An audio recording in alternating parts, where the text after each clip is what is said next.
I was running some training several years ago, and at lunchtime one of the teachers came up to me and she asked me about the last lesson on Friday afternoon. She said, "I dread it every week." Well, the situation was that for the last hour of Friday afternoon she had an elective mute on a one-to-one basis. Oh, if you don't know what an elective mute is, it's somebody who chooses not to speak. Except it's not really choose, is it? It means somebody who's got physically able to talk, but for psychological reasons won't or can't talk. So she'd been working with this boy for several weeks and nothing had worked at all. He absolutely would not speak. And she was at her wit's end, and it spoilt her whole week because she was just dreading that time. Well, my first thought was, if you've got a negative feeling, it's very likely that the child has as well. So you're probably both dreading Friday afternoon. So what should she do? Well, I don't like the word should, as you know. You need to ask the word what could, what can, what might I do? Well, the first thing is that actually there is one should there. If you dread something, you should be looking to change it. So she had to change the situation.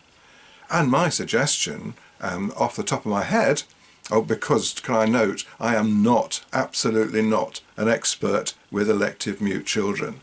I cannot give serious advice. I can only give you some ideas to think about. Anyway, my first suggestion was that she stopped teaching them on a one-to-one basis and that she involved other children. To give some more energy and fun to the group, because we're looking at giving this boy confidence to talk, and confidence often comes from fun. Okay, so what else could we do?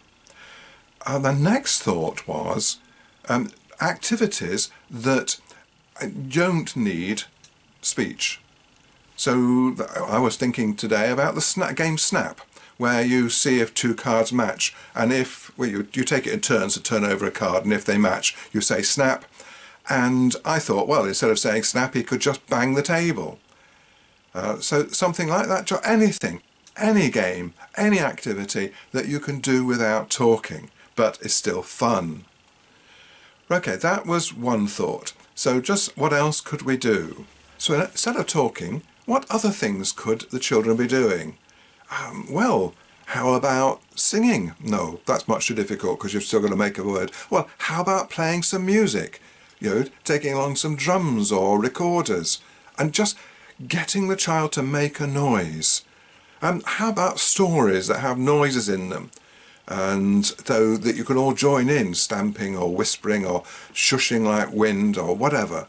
Something that involves the children, involves some sort of noise making, but isn't actually talking.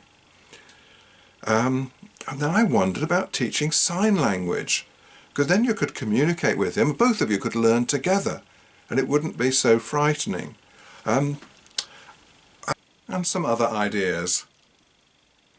How about going on a visit? If you're allowed to take the child out of school, why not go and visit some shops or the park or a museum, anything that makes life exciting and interesting for him. How about going to different parts of the school?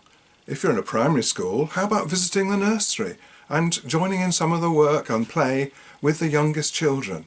If you're in a secondary school, why not go to the science lab or an art room?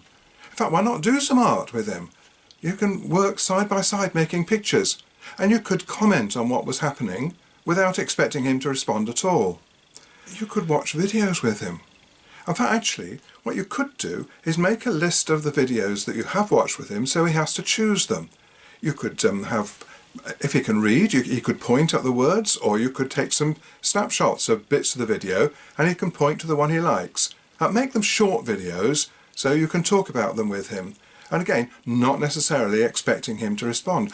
Ooh, do you remember the sort of thing that severely disabled people have, where they point at words to say something? How about making a point chart so that you can have pictures of various places to visit or things to do or videos to watch, and he has to point to the one that he likes. Oh, and have a square that says please on it, so he has to point to a particular visit and the word please as well. Just getting him to communicate in some way or other.